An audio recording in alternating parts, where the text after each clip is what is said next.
Shalom, shalom, pendwa mwana wa Mungu. Neema ya Bwana Yesu ikae nasi tena, ikawe pamoja nawe katika saa hii. Kumbukumbu la Torati sura ya 28 mstari wa kwanza asema, itakuwa utakaposikia sauti ya Bwana Mungu wako kwa bidii kutunza kuyafanya maagizo yake yote ni kuagizayo leo, ndipo Bwana Mungu wako atakapo kutukuza juu ya mataifa yote ya duniani.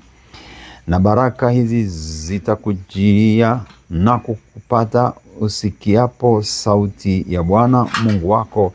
Utabarikiwa mjini, utabarikiwa na mashambani.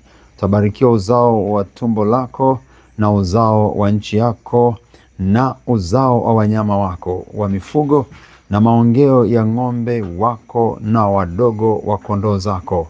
Amina. Maandiko haya yanaendelea kueleza mambo mengi. Ukiendelea hata mstari wa 8 anasema ataamuru baraka zije. Lakini kuna jambo moja hapa tunaelekezwa na kufanya.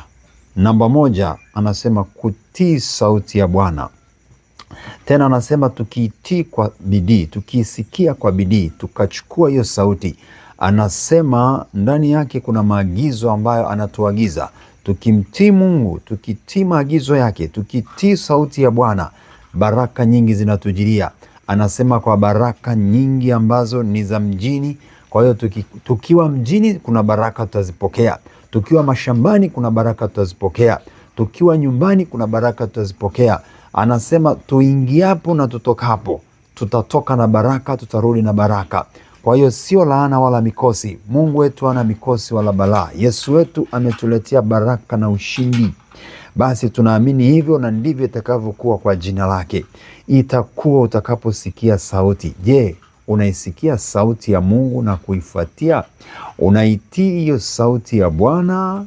Unaitii na unafanya yale maagizo? Maana sauti ya Mungu lazima ina kitu ndani yake, ina maagizo ndani yake, imebeba ujumbe.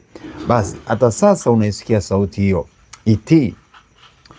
Acha usiwe mtu wa dhuluma wala usiyetimiza mapenzi ya Mungu. Timiza mapenzi ya Mungu, fanya haki, simama kwenye kweli, usisimame kwenye udanganyifu. Simamia kweli ya Mungu na tutayaona mafanikio makubwa na ushindi mkubwa. Anasema tutabarikiwa mjini, tutabarikiwa mashambani na uzao utabarikiwa. Tunahitaji uzao uliobarikiwa. Uzao uliobarikiwa utapatikana tunapomtii Mungu na kuyatii maagizo yake. Tukitii maagizo ya Mungu wetu, tukiyapokea maagizo ya Mungu wetu, anatufanikisha. Tutafanikiwa. Tuendelee kumwamini, tuendelee kumsikia, tuendelee kumtii. Mstari wa 6 anasema utabarikiwa uingiapo, utabarikiwa utokapo. Mstari wa 7, Bwana atawafanya adui zako wainukao juu yako kupigwa mbele yako. Watakutokea kwa njia moja. Anasema watakimbia, lakini watakimbia mbele yako kwa njia 7. Yote hayo ni baada tu tunapofanya jambo moja, kutii sauti ya Mungu, kutii maagizo ya Mungu, kuyafanya hayo maagizo. Tunapokuwa na bidii ya kumsikiliza na kutimiza kile ambacho tumeagizwa tufanye, anasema tutabarikiwa. Anasema hata maadui zetu watapigwa, tena anasema watapigwa mbele yetu. Mungu akutubariki na kutujaza neema yake na fadhili zake. Endelea kuwa mtii kwa Yesu, endelea kumtii na kumsikia Roho Mtakatifu. Tekeleza, timiza maagizo yake, na Bwana akubariki, atubariki, tuwe tayari kutii. Bwana Yesu, asante. Ninaomba fadhili zako ziendelee kuwa nasi, ziendelee kutawala ndani yetu. Sauti yako tukaisikie, tukakutii. Tuongoze kwa Roho yako. Na asante kwamba baraka zitatujia na maadui zetu watapigwa. Na asante kwamba hata uzao wetu unakwenda kubariki sasa.